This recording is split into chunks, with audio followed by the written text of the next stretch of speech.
katropa, alam mo ba na ang DWDD 1134 kHz AFP Radio ay ang opisyal na radio station ng sandatahang lakas ng Pilipinas na binubuo ng Army, Navy at Air Force na siyang maghahatid sa inyo ng mga balita mula sa ating Armed Forces at iba pang impormasyon. Mga katropa, hanapin at ilike kami sa Facebook, Twitter at YouTube. DWDD AFP Radio, ang boses ng Kawal Pilipino.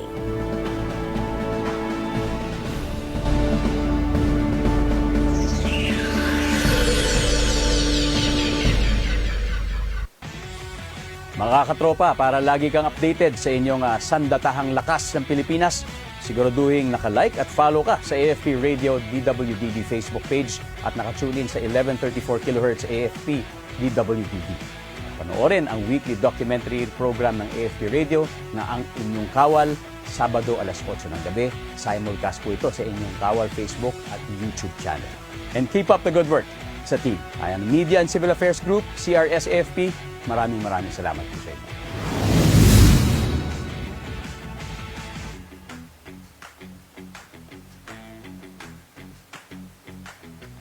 Kayo ay nakatutok sa DWDD AFP Radio.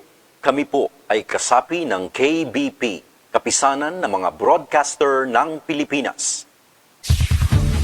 Ito ang DWDD 1134 kHz AM. Balita, impormasyon at musika. Ito ang DWDD AFP Radio. Boses ng Kawal Pilipino.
Kamanggagawa, isa na naman pong episode ng Dole sa AFP Radio ang ating pagsasaluhan. Ako pa rin po ang inyong makakasama ngayong araw, Carla San Diego Malaban. Ako naman po si Team Lateras, samahan niyo kaming talakayin ang mga napapanahong balita at magagandang impormasyon tungkol sa paggawa at empleo sa ating bansa. Mag-hello muna tayo sa ating mga kamanggagawang tagapakinig at tagapanood sa Armed Forces Radio Channel DWDD 1134 kHz. Mapapanood nyo rin kami via live stream sa aming Facebook pages, the Department of Labor and Employment at AFP Radio DWDD official Facebook pages. I-like, mag-comment at huwag kalimutang i-share ang ating episode para mas marami pang kamanggagawa at namumuhunan ang maabot ng ating programa. Ayan, good morning mga kamanggagawa. Good morning Sir Team. Ayan, panibagong episode, panibagong Dole Office naman ang ating tatalakayin ngayong umaga. Alam mo tayo dito Sir Team sa Dole, kasama sa mandato natin, no, paulit-ulit naman tayo dito sa ating mandato, yung tinatawag nating industrial peace, na pagpapanatili ng industrial peace o kapayapaan sa pagitan ng ating mga hanay ng mga manggagawa saka ng employer o yung mga namumuhunan. So, kaya lang minsan, meron talaga tayong mga pagkakataon na may mga labor issues na nag-arise, nagkakaroon ng mga ganyan na kailangan ng intervention na ng batas o kaya nung pagpapatupad ng mga policy. So, iba't iba nating mga polisiya, ganyan, para mapagpatuloy natin yung mandato natin na yung industrial peace. Oo, tama ka dyan, Ma'am Carla. At bago pa nga ito maging ganap na kaso sa pagitan ng manggagawa at employer, nais muna natin syempreng Yes. resolbahin Oo. yung bago ito maging kaso sa tulong ng ating ahensyang nakatuon sa pagmamanage at pagreresolba ng ganitong mga issues. Isa nga dyan sa mga attached agencies natin dito sa DOLE ay ang National Labor Relations Commission o NLRC. Oo, maganda din na nare-resolba muna no bago maging kaso kasi mahal din ng Oo. kapag nasa nasa korte na ganyan. Tsaka it takes time. Medyo mahaba-habang Oo, mahaba. panahon niya. So as much as possible, gusto natin bibigyan na natin sila ng parang agreement Yes. ganyan para may sagot na. So tama ka dyan, no, Sir Tim?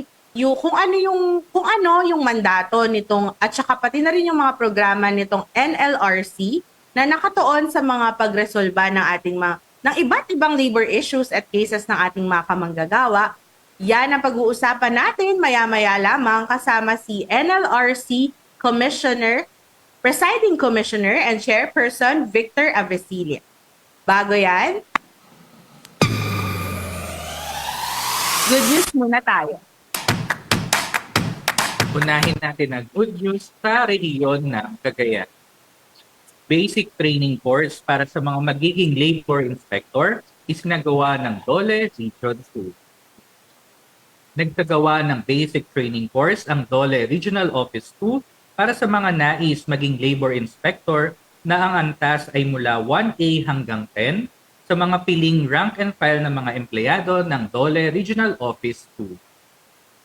Ang 3 araw na pagsasanay ay naglalayong muling balikan at suriin ang basic labor standards at upang paghusayin at gawing epektibo ang pagpapatupad ng mandato ng DOLE sa larangan ng labor enforcement sa mga kalahok.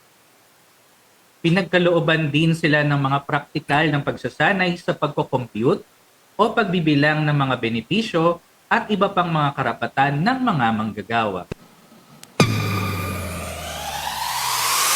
Ayon kay DOLE Cagayan Regional Director Jesus Elpidio Atal Jr., ang naturang pagsasanay ang unang hakbang bago matalaga bilang mga labor inspector ang mga kalahok na empleyado. Dagdag pa niya na maaari rin nila itong gamitin at ang iba pang matututunan nila sa pagsasanay sa iba't iba pang programa ng kagawaran. Binigyang diin din ni RD Atal ang mga katangian ng isang mahusay na labor inspector, kabilang dito ang pagtuon sa trabaho, pagiging tapat at may integridad. Sumailalim din ang mga nagsasanay sa pre-test at post-test na pinangasiwaan ng mga facilitator ng pagsasanay upang matukoy ang kanilang paunang pag-unawa sa mga itinurong kaalaman bago at pagkatapos ng mga talakayan. Kasama sa idinaos na pagsasanay sina Assistant Regional Director Nepomuceno Liaño II, Technical Support and Services Division Chief Laura Diciano, HR Management Officer Jonalyn Ragindin, Labor Relations Unit Head Onofre James Mendoza, at Labor Standards Unit Head Dionisio Person.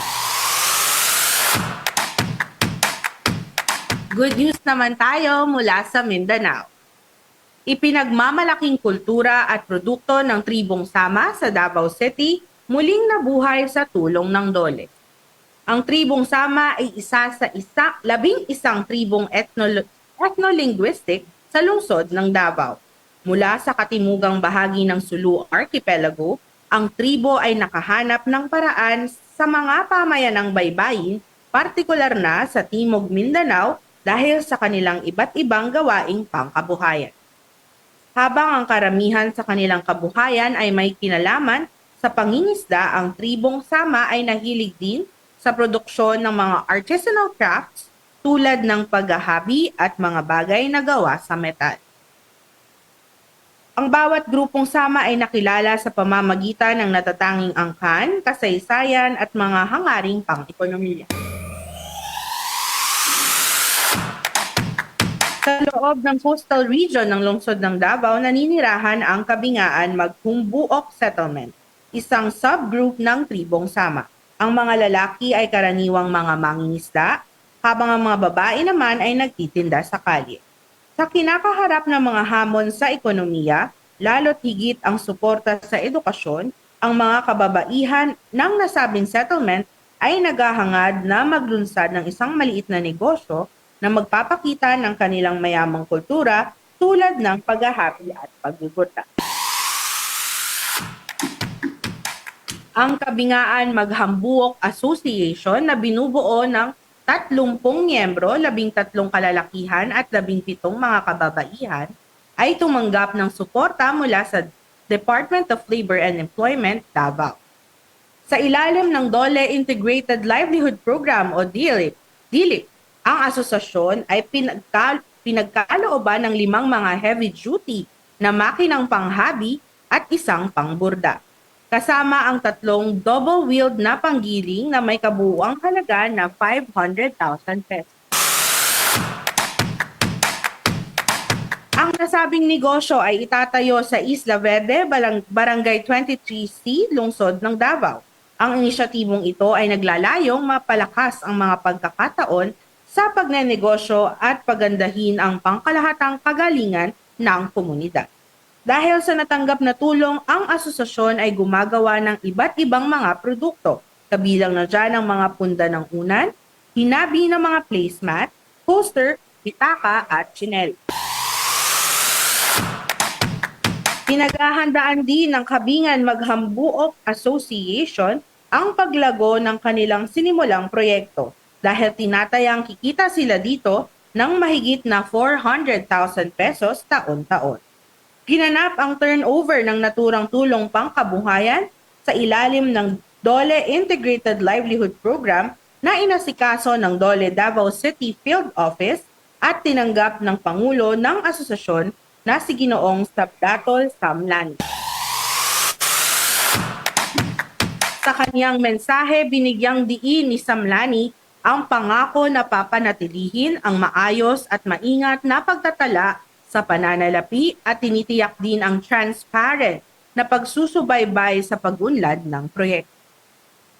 Ang suportang ito ng DOLE ay hindi lamang kinakikitaan ng paraan upang mapahusay ang kabuhayan ng mga benepisyaryo, kundi upang mapanatili rin ang mayamang kultura at sining ng Pilipong Sap. Ayon kay Davao Regional Director Attorney Randolph C. Pensoy, ang naturang inisyatibo ay nagbigay kapangyarihan sa mga komunidad, gayon din sa pagpapanatili ng kanilang pagsisikap para sa susunod.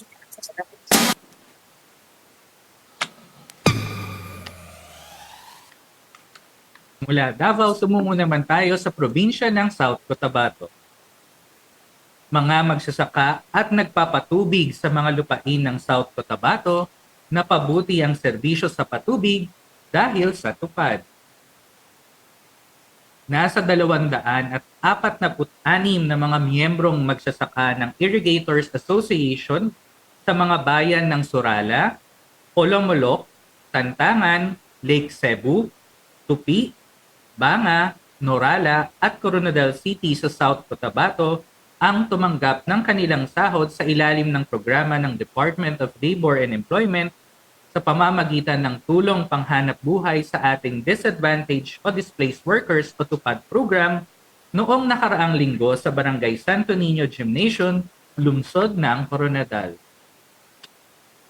Ang proyekto ay sa pakikipagtulungan ng DOLE at National Irrigation Administration o NIA, Region 12 na nabuo sa pamamagitan ng Memorandum of Agreement sa pagitan ng dalawang ahensya ng pamahalaan na nilagdaan nila DOLE SOCSARGEN Regional Director Joel M. Gonzales at NIA 12 Regional Manager Diosdado A. Rosales noong Desyembre ng nakaraang.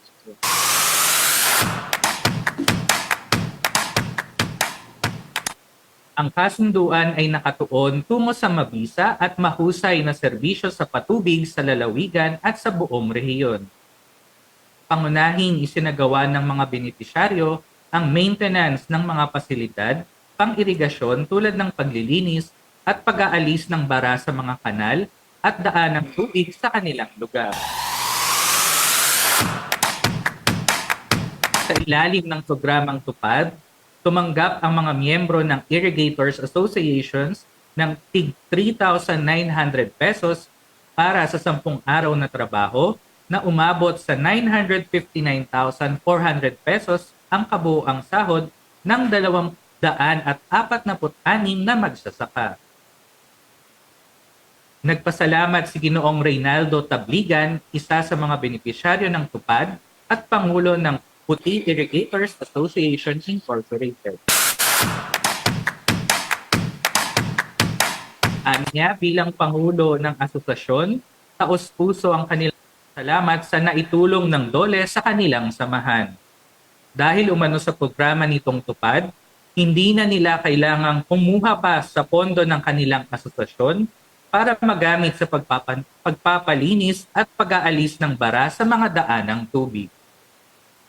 Ang programang TUPAD ay isang community-based package of assistance na nagbibigay ng emergency employment sa mga manggagawang nawalan ng trabaho, na-displaced dahil sa kalamidad at iba pang dahilan, hindi sapat ang kinikita at seasonal ang trabaho.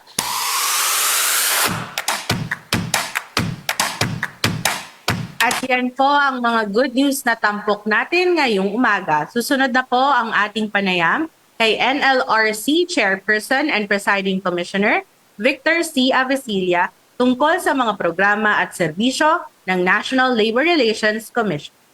Mamaya po yan pagkatapos ng ilang mga paalala. Oras natin, 18 minuto makalipas ang alas 11 ng umaga. Nabalita mula sa ating Armed Forces. Tumutok sa 1134 kHz AM sa inyong mga radyo. At manood online. I-like at i-share ang AFP Radio DWWD Facebook page. Ito ang DWWD Armed Forces Radio, ang boses ng Kawal Pilipino. What is a soldier? You see them in the news. You see them in video games, in TV, movies, the internet. We see the action, amazed at the equipment, in awe of the skills. But what is a soldier? What lies behind the guns, the bullets, the gear? An ordinary human being, just like you. An ordinary person that will become the country's best, the country's brightest, the country's heart and soul. A nation's servant whose honor is to serve the Filipino people. A protector whose duty is to lead in times of trouble. A noble warrior that has chosen to push themselves to being the best that they can be. An ordinary Filipino, just like you, that has chosen to serve, lead, and whose extraordinary actions can inspire a nation. What is a soldier of the Philippine Army? An ordinary Filipino called to do extraordinary things. A human being with heart and soul. A warrior with a noble code. A protector of our freedoms. A Filipino hero. And you could be one too. A soldier of the Philippine Army. Serve, lead, inspire. Find your calling here. Join the Philippine Army today. Serving the people. Securing the land.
Ito ang DWDD 1134 kHz AM.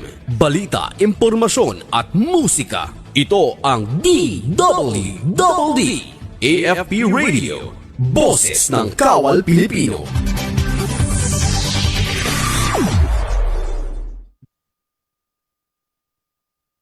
Nagbabalik po tayo dito sa DOLE sa AFP Radio. Isa sa mga mandato ng DOLE sa pagpapanatili ng kapayapaan sa ating hanay ng mga manggagawa at namumuhunan.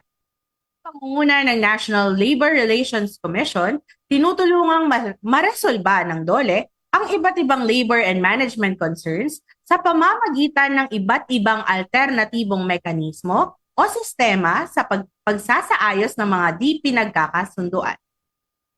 Para bigyan tayo ng detalye kung ano-ano nga ba ang mga programa at serbisyo ng NLRC, kasama po natin ngayong umaga si NLRC Presiding Commissioner Victor C. Abesidia. Magandang umaga, Commissioner. Si team po ito kasama si Ma'am Carla. Magandang umaga, sir! Magandang umaga sa inyong dalawa, Tim and Carla. Gusto ko lang ayusin, sabi niyo kanina, hindi po ako chairman ng NRC. Presiding Commission lang po ako at ako'y humahalili kay Chairman Grace Monique Stanley umaga sa inyong palatuntunan. Magandang umaga at kinagagalak kong maging panauhin niyo ngayong umaga. Thank you po, Commissioner. At isa nga po sa ating pagpatatalakayin ngayong umaga, yung programa at serbisyo po ng NLRC. Diretso na po tayo, sir, sa atin pong unang tanong. Isa po ang inyong tanggapan sa ahensyang bahagi po ng DOLE para po sa kaalaman ng ating listeners and viewers. Pakibahagi naman po, Commissioner, yung mandato at tungkulin na ginagampanan po ng NLRC o National Labor Relations Commission. Go ahead po, Attorney. Ang National Labor Relations Commission ay sumusunod sa dalawang uri ng batas. Una-una ang saligang batas natin na nagsasabi sa wikang Ingles, the state shall afford protection to labor. Dahil dito sa nasabi sa saligang batas natin, nagkaroon tayo ng labor code. At yung labor code ay ginawa po ang National Labor Relations Commission. Ang mandato at layunin po ng National Labor Relations Commission ay magbigay ng katarungan sa mga manggagawa, pati na rin ang mga sa industriya. Lahat po ng mga kaso na di pagkakaunawaan o di pagkakasundo sa industriya, lilunasan po namin ito dito sa NLRC. Alam po, ang mahalagang mandato ng NLRC ay ang magkaroon ng industrial peace o kapayapaan sa industriya. Industrial peace po yan. Mahalaga po ang kapayapaan sa industriya sapagkat kahit tayo malayang bansa at meron po tayong ekonomiya na libre o titawag natin free economy at ang ating salapi nagagamit natin sa pambili ng mga kahit anong mga kailangan natin. At ang meron tayong liderato na hinahalal po natin, meron tayong kapayapaan, meron tayong mga karapatan, ang lahat po yan ay hindi maaaring mangyari kung wala tayong industrial peace. Samantala, kunyari may mga problema palagi sa mga negosyo, nagwewelga ang mga manggagawa at hindi ayaw naman na tangkilikin ng management ang mga reklamo ng manggagawa, magkakaroon po tayo ng problema sapagkat magwalang industrial peace. Ano ang ating harian ng salapi? Mag-aaway ang mga Pilipino sa ng ating kalayaan. Mahalaga po yung industrial peace sapagkat kung walang industrial peace, ang ating lipunan ay masisira, ang ating minamahal sa buhay ay hindi natin maalagaan, at ang ating pamumuhay na nakasanayan natin na malaya ay hindi magkakatotoo yan sapagkat magkakaroon po ng pighati at magkakaroon po ng problema ang ating mga Pilipino. Dahil dito, pinagmamalaki po ng LNRC na dahil sa kanilang sa layunin na magbigay ng kapayapaan sa industriya, kami ay gumaganap na bilang ahensya ng gobyerno na may pagkaloob sa mga mamamayang Pilipino ang isang lipunan na malaya at mapayapa nang sa ganon. Manatili ating pamumuhay bilang malalayang Pilipino na kinikilala natin ang dapat ng mga gantimpala ng pagtatrabaho ng tuwid at matapat sa ating bayan. Yes. Yun po.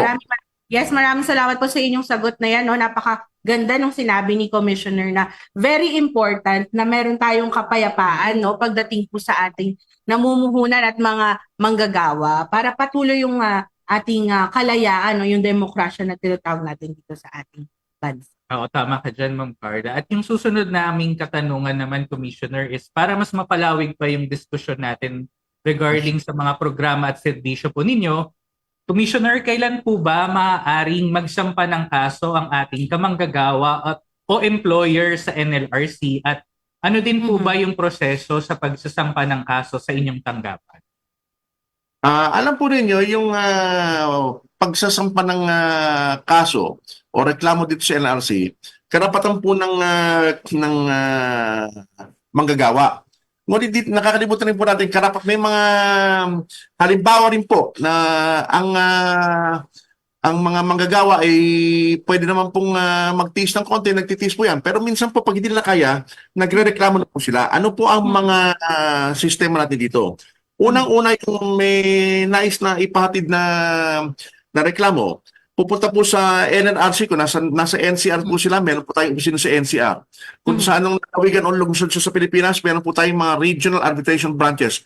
Pupunta muna po sa SENA, yung tinatawag ng single entry approach. Ito po yung parang katarungan pambarangay. Kung maaaring pakinggan na muna yung mga kanilang daing, at maaari namang lutasin sa hindi na dadaan ng kaso sa NLRC, mas maganda po yan. Kasi alam po niyo yung kaso, bukod sa magastos yan doon sa mga manggagawa at saka lahat ng partido doon, gumagamit din po ng mahalagang panahon ng NLRC. Yung panahon na yan, kung pwede magamit sa talagang mga bibigating mga suliranin, mga kaso, mas maganda po. Na kung may yung mga bagay na maliliit, kung pwedeng maayos sa mababang hantungan, mas maganda po yon. Alam po ninyo, sa NLRC, naniniwala po kami na sa tagal ng pagsasama ng mga manggagawa at ng mga employer sila, meron kahit paano na konting pagtingin yan sa isa't isa. Matagal na naglingkod yung empleyado. Tapos may mga nakakatanggap naman sila ng sahod sa kanilang employer. Medyo ibang pagtingin yan. Now, minsan kakaroon ng konting hindi pag-uunawa o konting alitan o yung tinatawag natin amor proprio. Alam mo mga bagay niyan, kung magkakaso na kagad, matagal pa yan at magastos. Sa mga tuwid, kung pupunta sila sa SENA, ang una namin ginagawa, alika, mag-upo po tayo at wag po tayong mag-taas ng mga tinig natin at pwede natin pag-usapan to. Ano bang reklamo ng empleyado? Hindi ho ako binabayaran ng 13th month pay o ganyan na. Bakit ka bibigyan 13th month pay? Kasi ganyan na. O ganito po, anong maayos mo na? Alam mo po, pag anong Pilipino, pag medyo nagkaalitan ng dalawang panig, madalas po hindi magkakasundo yan. Pero pag nagkaroon ng third party, yan po ang NLRC sa SENA, madali yung pakiusapan kasi ang Pilipino po ay likas na mabayat at maunawain. Pasensyoso po ang Pilipino, kaya ang SENA na yan, nagtatagumpay sa mga bagay-bagay na yan. So, kung maayos sila, ayos mo ito. Kasi ang compromise agreement sa SENA, hindi naman sinasabi na dapat akin lahat ng hiningi ko. Hindi na po mangyari yun. Minsan po, kapag yung management na, yung hiningi yun, pero hindi maganda yung taas ng tilig mo sa akin ng ano, maaari ka ba mga humingi ng paumanin dito? Mga ganun bagay, mga nanulutas, maganda po yan. Ngayon, kung talagang matindi na po yung alitan nila, papasok na po tayo sa compulsory arbitration. Magsasapa na po ng kaso sa Regional Arbitration Branch o sa NLRC, NCR kung nasa po kayo. At ng ganon, may kaso na po sa labor arbiter. Tapos kung pwede, ang gagawin po ng labor arbiter, susubukan din pong aregloin yung kaso. At yung areglo naman po, yung areglo, hindi naman basta-basta areglo. Dapat yung areglo po, para maging karapat-dapat lang at matatanggap sa ilalim ng batas, kinakailangan ho ay patas yung usapan at saka hindi po nagugulangan yung manggagawa. Sa mga tuwid, kung hinihingi ng manggagawa, let's say ay 100, tapos aregluhin ng 20 lamang, hindi ho nakakatama yun. Tsaka hindi ho talaga makatarungan yun. Hindi beneficial sa dalawang party po. Ano po? Give and take. Tapos kung hindi pa rin mabisa yan, ang mga parties yung magsasabi ng position paper, tapos re-resolvahin na ng labor arbiter. So, ang decision po ng labor arbiter, wala pong MR yan kasi sa labor code, walang motion for reconsideration para sa mga decision ng labor arbiter. Ang susunod na antas po dyan, kung sino pa matalo at hindi sumasang-ayon sa decision ng labor arbiter, akyat ho ng appelasyon o appeal sa commission proper, sa National Labor Relations Commission. Na depende po, kung nasa NCR kayo, meron po kaming 6 divisions. Tapos isang division po sa Visayas at saka isang division din sa Mindanao po. Dahil marami pong kaso sa Luzon, nagkaroon po tayo ng maraming mga division sa Luzon.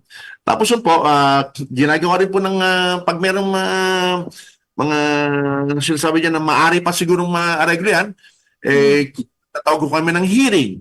At third attempt, pangatlong pagkakataon na baka naman pwede nang pag-usapan to. Kasi lumalaki na ang danyos ninyo at saka gastos ninyo. Minsan po, naareglo rin po namin kahit nasa appeal na. Tapos pag hindi pa rin, ang natalo po niya, pwede po mag-motion for reconsideration. Pagkatapos po ng motion for reconsideration, maliban lang sa extraordinary remedies, kunyari merong hindi sang ayon sa kwentahan sa labor arbiter kung magkano ang danyos na pinado, ang susunod na antas na po ng kansula sa Court of Appeals na po. Siya nga pala po, ginagawa po namin ng aming lubos na kakayahan na i-resolve po yung mga kaso sapagkat marami pong mga kaso din sa NLRC. Yun po ang masasabi. Ayan. Maganda yung sinabi ni Commissioner, no, Sir Tim, na talagang tinatry natin na ma-resolve kahit nasa third na attempt na tayo para hindi na mas dumami pa po, no, Commissioner? Yun pong kanilang danyos o yung kanila pong masayang yung kanilang oras, ganyan. Pero mas maganda pa rin yung kumbaga pinapayo natin ma-resolve na yun sa Sena pala. Yes, opo. Mas maganda po na Kasi sa medyo una mas pala. matagal no kung iakyat pa yung kaso. Ayan. Commissioner, sabi niyo po kanina na ito pong mga kaso na ibinibinbin po sa NLRC. Ano po ba yung mga kaso po na iyon na may kaugnay sa paggawa na maaari pong isampa ng ating mga kamanggagawa sa NLRC? At meron din po ba silang dapat bayaran para sa ating mga serbisyo na hatid po sa kanila? Unang-una po, wala silang kinakailangan na bayaran sa first level po. Yeah. Kasi pagkakama po ito at saka sabi po ng saligang batas, the state shall afford protection to labor. Kung may bayad pa po ang mga sena ganyan, para po nagsena.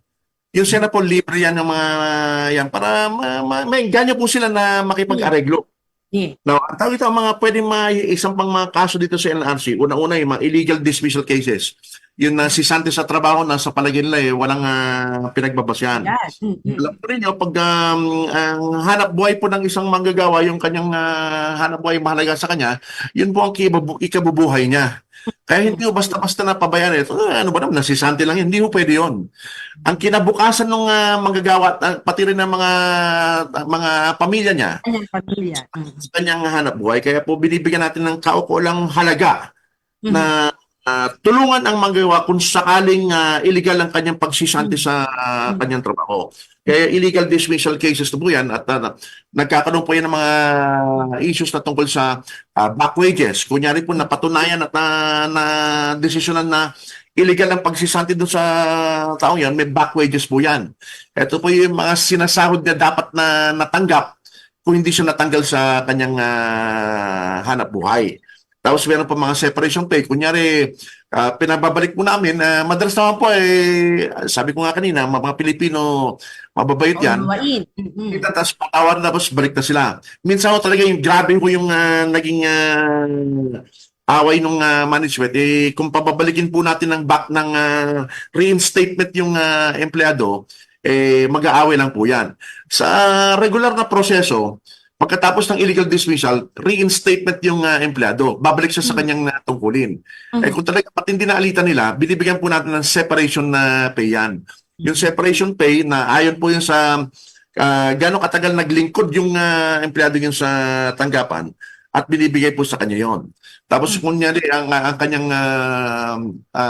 pagkatanggal sa trabaho, may mga tinatawag na nagkaroon ng bad faith o talagang sinalbahe o inapi yung manggagawa, nagbibigay din po kami ng danyos na, tinatawag na moral damages para sa kanyang naramdaman na pigati habang nung sinisante siya at nanatiling si Sante siya. At meron po tayong exemplary damages na binibigyan na danyos yan upang halimbawa sa mga ibang mga tao na masama ang ginawa dito sa empleyado to, maging sana'y maging sana halimbawa to sa inyo na huwag gayahin ang nangyari niyan. Eh, po meron din to pa yung mga nominal damages po na kunyari, alam ko, bago magsisante ng empleyado, kinakailang may due process o dapat bigyan ng pagkakataon. Mapakinggan o magkaroon ng pagtatanggol yung empleyado. Hindi basta-basta sa palagay ko, may kasalanan ka, sisante ka na. Kinakailangan may konting investigasyon yan. I mean, hindi mo konti, may kaukulang investigasyon o kaya bibigyan ng pagkakataon, ipaliwanag nga ninyo bakit na hindi ka namin dapat sisantehin. Eh kung nangyari po sinisante yung empleyado dahil napatunayan nagnakaw, hindi ho natin valid ho yung dismissal niya. Kaya lang dahil wala siyang due process, hindi siya binigyan ng pagkakataon na ipagtanggol ang sarili niya, binibigyan po namin ng nominal damages yung empleyado. Bukod po dyan, may mga money claims po na unpaid na night differential, salary differential, yung naglingkod siya ng gabi, dapat may kaurang karagdagang bayad po yan. Yung 13th month pay, hindi binibigay o hindi isang-ayon sa natanggap niyang sahod sa taon at iba pang mga reklamo tulad ng mga kunyari, may pinangakong bonus yung management, dapat ito babayaran yan. Tapos meron po silang unfair labor practice cases na kunyari, alam mo, karapatan po ng mga manggagawa na mag-union o sama-sama magsapi sila sa isang union o yung tinatawag natin na labor union or labor organization. Alam po ninyo, sabi sa sariling batas, na karapatan po yan ng manggagawa kaya hindi po pwedeng pabayaan lang yan. So, siyempre, meron po na yung mga requirements sa ilalim na batas, kinakailangan medyo malaki-laki yung industriya para magkaroon po ng labor union. At yung labor union, hindi pwede pakailaman ng management po yung patakbon lahat ng eleksyon nila. Ngayon, pag management ay matunayan, nakikialam doon sa kanilang karapatan gumawa ng union. Halimbawa, nakikialam tapos meron silang pinapakialam mga kandidato. Meron pang mga tinataguhin na kandidato minsan. O kaya kasama sila sa pagluluto ng eleksyon o kaya hindi pinapayagan magkaroon ng union. Yan po ay mga unfair labor practice at sinasampa rin po sa amin dito yan. Ang nais po namin sabihin na, pero mamaya may datos po tayo mamaya, natutuwa naman kami at konti lang po ang mga unfair labor practices lately at mukha naman pong kung ganyan po ang trending natin, maganda po yun kasi ang unfair labor practice, ayon nga sa kanyang title, unfair. Who likes anything unfair? Nobody likes anything unfair. Tapos mga strikes tsaka lockout or karapatan ho mag-welga ng mga empleyado pero may mga requirement po yan sa ilalim ng batas. Meron tayong illegal strikes, tapos meron din tayong mga illegal lockouts. Ito po, pag nagkaroon ng mga illegal strikes at lockouts, under Article 279 ng Labor Code, kinakailangan na asikasuhin po ng LNRC yung mga kasong yan. Tapos basically money claims from employer-employee relationship. Meron siyang pinapako na every 2 years, meron siyang libreng uniforme, halimbawa, o libreng bigas sa katapusan ng taon, tapos biglang hindi binigay yan, tapos company practice naman yon, pwede rin magreklamo ang empleyado sa opisina po. Wage distortion. Kunyari po, dinagdagan ng sahod ng isang empleyado, tapos yung mga empleyado na pareho ang antas ng kanilang trabaho ay hindi na dagdagan. Wage distortion po yan. Inaayos din po ng LRC yan. At saka enforcement po ng compromise agreement. Halimbawa, yung management at saka yung empleyado, hindi na umakyat sa LRC, nagkaroon ng compromise agreement na, ayos na tayo, ito. Tapos biglang isang partido doon hindi gumanap sa kanilang tungkulin o sa usapan sa compromise agreement, pwede mo na papuntahin sa amin, tapos i-enforce po namin yung compromise agreement. At mahalaga din po, meron tayong mga kaso sa OFW po, migrant workers, although meron po tayong dependent migrant workers, meron po rin pa rin kaso ng mga OFW. Marami po mga naapi ng mga OFW sa iba yung dagat at ang maaari namin magawin dyan siya sa atin ng husto yung kaso kung talagang naapi nga yung manggagawa at bigyan ng kaukulang katarungan sa pamagitan ng kapangyarihan ng NRC. At gusto kong sabihin sana sa inyo na hindi lang po mga manggagawa ang aming pinapanigan. Ang aming karatulan, National Labor Relations Commission. Labor relations po yan. Yan ang ugnayan ng manggagawa at ng employer. Kasi minsan po meron mga kaso, may mga kaso kami natatanggap dito na hindi ho talaga makatarungan na pagbigyan yung magagawa. Kunyari, nabayaran na siya, tapos maganda naman yung alok sa kanya, may abogado pa siya sumang-ayon doon sa compromise agreement, tapos pagkatapos ng 2 taon, teka muna, nagbago isip ko, ididemanda. Hindi naman po pwede yon. Ang sabi nga ng Korte Suprema, ng kataas-taas ang hukupan namin sa mga kaso, kahit na kailangan panigan ng NLRC ang mga manggagawa, hindi ito nangangahulugan na dapat na pahintulutan namin ang pag-aapi sa mga management. Kasi kung ang management maapi, paano ko pupunta ano mangyayari sa ating mga empleyado? Kaya nga ho, labor relations yan, hanggat maaari, dapat makatarungan sa kasong yun. Po nanalo ang management, minsan po nanalo ang labor. Pero hindi nangahulugan na, but labor, automatic manalo kayo. Hinahanap po namin ay ang talagang payak na katarungan na mahatid namin sa mga may kaso po dito sa NRC. At meron pa mga kaso dyan sa SSS, PhilHealth at saka sa Pag-ibig. Wala akong jurisdiction ng NRC dyan. Kinakailangan doon na sila pumunta sa SSS o sa PhilHealth o sa Pag-ibig. At bakit po walang jurisdiction? Yun po nakasunod sa batas. Bilang ahensya ng pamahalaan, kinakailangan sumunod ng NLRC sa ano nasasabi sa batas. Hindi ho natin, wala ho kaming kapangyarihan na baguhin ang batas. Labag ho sa saligang batas na baguhin yan. We cannot we cannot exercise legislative power. Sumusunod lang po tayo sa batas. So yan po ang mga kaso maaaring isang pa dito sa National Labor Relations Commission. Commissioner, oo, madami, no? Commissioner, punta na po tayo dun sa ating nabanggit nyo kanina, yung meron po tayong datos na isi-share sa ating mga kamanggagawa. Sa gaano po ba karaming labor-related cases ang naresolba na po ng NLRC? At nasa magkano na rin po ba yung natanggap ng ating mga nagreklamong kamanggagawa at employers? At ano po ba dito yung kinoconsider natin na top labor-related case na hinahandle po ng NLRC? Commissioner? Ating datos pakilagay sa Ayan, pa-flash natin sa screen yung ating datos.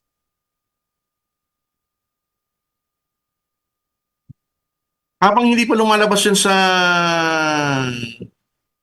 TV po yung ating datos, gusto ko sabihin na meron po kaming inoobserban sa NLRC ng mga takdang panahon upang lutasin ang problema. Ito, cycle time ang po tawag niya na sinusunod ng NLRC. Sa SENA po, dapat 30 araw dapat malutas. O kung hindi malutas, i-refer na po yung for compulsory arbitration. Sa arbitration naman po, merong 9 months mula sa pagsampa ng kaso na dapat ayusin na o kaya resolbahan ng labor arbiter. First in basis po ito yung mga naunang kaso, siyempre sila may priority na ma-resolve. Pero 9 months po yan. At sa commission proper, pag merong hindi sang-ayon o hindi maligay dun sa decision ng labor arbiter, pag umakit sa commission proper, meron ba kaming 6 na buwan na binibigay dyan para ma-resolve yung kasong po yun. O yung datos natin, pwede na ba? Ayan, habang hinahanda po natin yung ating datos, no? Yung amin pong sunod na tanong, yan, dahil meron po nga tayo ditong sinasabi nyo po na Commissioner na processing time, meron po ba tayong mga kaparaanan kung saan maaaring malaman ng ating mga kamanggagawa o employer yung status naman po nung kanilang mga kaso sa NLRC? Opo, madali lang po yan. Ang mga nais na magtanong ang kalagayan ng kanilang mga kaso po, kung nasa SENA, pupunta lang po sila dun sa conciliator, mediator, tapos maaaring tanong. Pero office hours po yan. Yes. Pupunta po siya doon, tapos tanongin. Tapos asikasuhin naman po siya. Dapat meron lang, ang hinihingi lang ng dyan, kung maaari, mayroon siyang docket number at yung packet ng kanyang kaso at matutulungan siya kagad doon. Sa arbitration branch, doon sa sala po ng labor arbiter, meron pong labor arbitration associate na mag-asikaso na po sa kanila. Mas mabilis ho kung sabihin na pwede ho ba malaman ang kalagayan ng kaso ko, ito po yung docket number. Maganda po yun. Kung walang docket number, may tatay lang po ng konti yun, pero gagawin pa rin po ng paraan yun. Pero kaya kung gusto ng manggagawa o ng kahit yung employer, nagtatanong din po ng employer, mas magandang kompleto yung title number daw sinasabi po sa kanya. Tapos sa commission proper, pagsampa ng appeal niya, pagkatapos ng ilang araw, kung gusto niya malaman kung anong kalagayan, pwede po siya pumunta doon sa division na ah, clerk of court. Kasi po, meron po tayong mga anim na division dito sa LRC NCR, tapos tag-isang division sa Visayas Mindanao. Pupunta lang po sa division clerk of court o kaya kung sino man nasa tanggapan at mabigay lang po yung pamagat ng kaso at saka docket number. Sinasabi o anong kalagayan kung dismiss na o pending pa yon.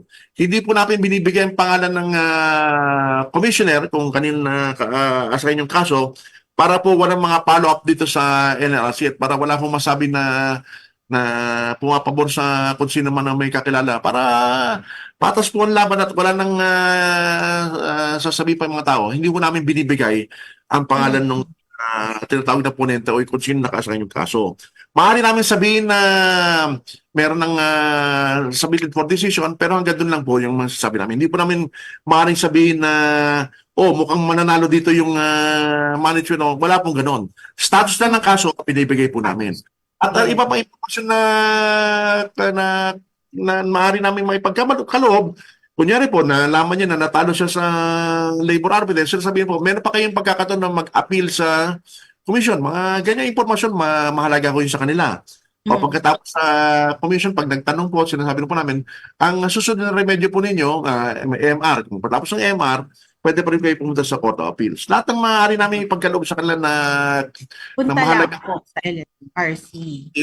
binibigay po namin sa kanila. Kasi mandato po ng LRC ay tulungan ang lahat na may problema sa amin at sa lalong madilim at sa pinakamurang paraan na maaari. For reference naman po, Commissioner, ng ating mga kamanggagawa o employer, bukod po dyan sa inyong tanggapan sa Quezon City, gaano na po ba karami yung mga opisina natin sa bansa na maaari nilang puntahan para po makapag-avail ng mga programa at serbisyo po ng NLRC? Yes. Medyo marami rin po ito but I'll just give you an idea. Sa regional arbitration branches po natin, meron tayo sa NCR, Metro Manila, Baguio, La Union, Tuguegarao, Pampanga, Calamba, Legazpi, Bacolod, Cebu, Tacloban, Zamboanga, Cagayan de Oro, Davao, Coronadal, at saka Butuan. Tapos bukod po dito, meron po tayong sub-regional arbitration branches.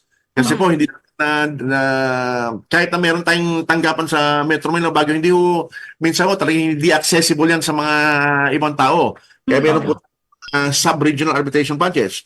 Halimbawa, meron po tayo sa Dagupan City, San Pablo City, Naga City, Iloilo City, Dumaguete City, Dipolog City, Iligan City, at General Santos City. Ito po, basta kung depende na saan kayo, kung nasa Luzon o Visayas, yun po ang mga division na pupunta ng mga kaso. Tapos kung talagang medyo mahirap talaga yung punta yung tanggapan, kunwari talagang nagkaroon ng problema sa distansya, gano'n, meron po kami satellite offices din po na makakontak rin po ito sa ang contact po nito, ang contact number nito po tsaka email address, makikita ko sa website ng NLRC. So satellite offices namin meron po sa Las Piñas, Vigan, Nueva Vizcaya, Tarlac, Palawan, Daet, Masbate, Aklan, Bukidnon, Tagum, at North Cotabato.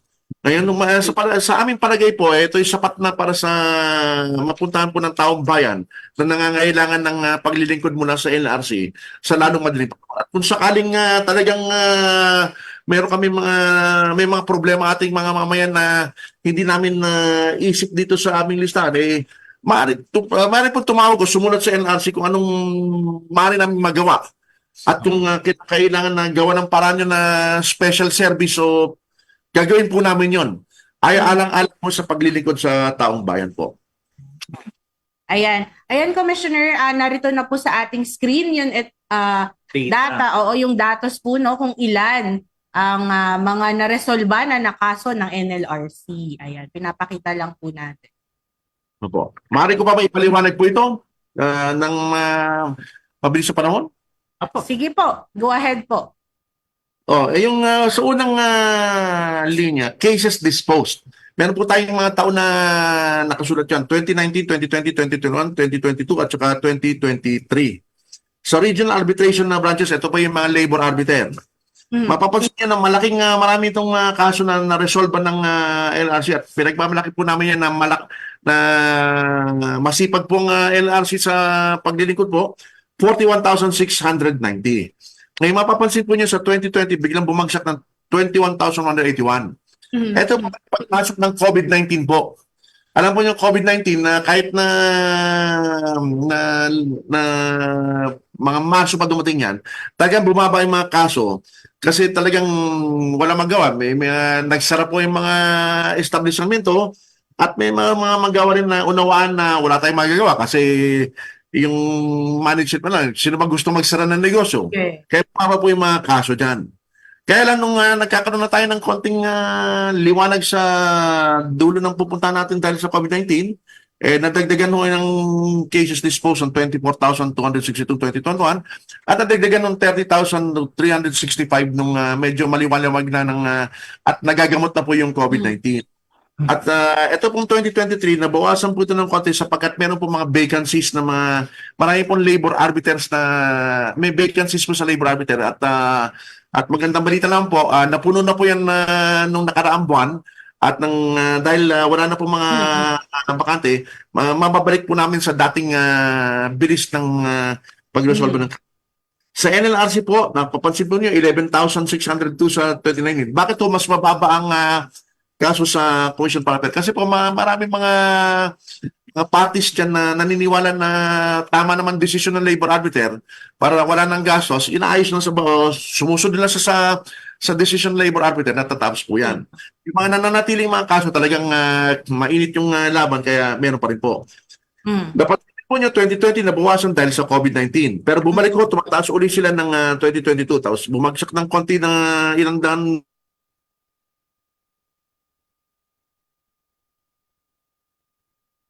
Ayan, medyo nagkakaproblema lang tayo sa... Ako, napakaganda nung talagang topic natin ngayon dahil talagang manggagawa at mga Ano po yung employers yung ating... Ano po yung pagbilis natin? Sa Ayan. Ayan, nagbabalik po ulit ang ating commissioner. Yan, medyo nagkakaproblema lang po sa ating internet.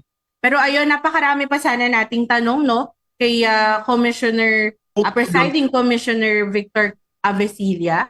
Ayan, sir. Ayan. Medyo nagkakaroon lang po tayo ng internet problem.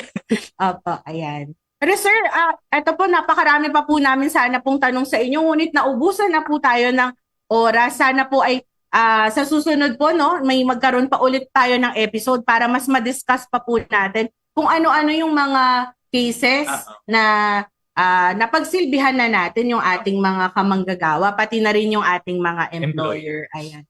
So, basta we can talk about pending cases. yes. Yan, magandang topic po yan. No? Sana po ay maimbitahan po namin ulit kayo dito, Commissioner Avesilia. Ayan. Maraming salamat po, sir, sa pagpapaunlak nyo po sa amin. Ay sana po ay makabalik po kayo dito sa Dole sa AFP Radio. Gusto ko po rin magpasalamat sa pagkakataon binigyan nyo sa amin dito sa LRC. Sa ngalan po ni Chairman Grace Monique Stan ay nagpapasalamat po ako sa pagkakataon magsalita sa Himpapawid at nang sa ganun pakita natin sa taong bayan na ang NLRC ay naglilingkod po sa mamamayang Pilipino at hanggat nandito po kami, hindi ko kami titigil sa paglilingkod. Maraming salamat po. Salamat po, Commissioner. More power po dyan sa inyo sa NLRC at stay safe po. Maraming salamat po. Bye-bye. At narinig po ninyo mga kamanggagawa si NLRC Presiding Commissioner Victor Avesilia. Maaari po kayong makipag-ugnayan sa NLRC sa pamamagitan ng kanilang mga hotlines na matatagpuan sa kanilang website www.nlrc.dole.gov.ph. At i-follow na rin ang kanilang Facebook page. I-type nyo lamang ang NLRC sa inyong search bars. At isa na naman pong episode ng Dole sa AFP Radio ang ating napagsamahan ngayong umaga. Sa susunod na Martes, isa na naman pong programa ng Dole ang ating tatalakayin. Dito pa rin sa Dole sa AFP Radio. Sa ngalan po ng aming mga kasamahan sa Dole Information and Publication service at sa tulong na rin ng aming katropa dyan sa Armed Forces of the Philippines Radio. Ako po si Carla San Diego Malaban. Ako naman po si Team Laderas at tutok lamang po kayo sa susunod na Martes at itatampok po natin yung mga programa naman natin para sa mga kababaihang manggagawa in celebration ng Women's National Month. Women's Month. Women's Month na pala. Violet ba tayo? Yeah. Purple? Purple. Dito lamang yan sa Dole sa AFP Radio. Oras natin 4 na minuto makalipas ang 12:00 ng tanghali.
Kayo ay nakatutok sa DWDD AFP Radio.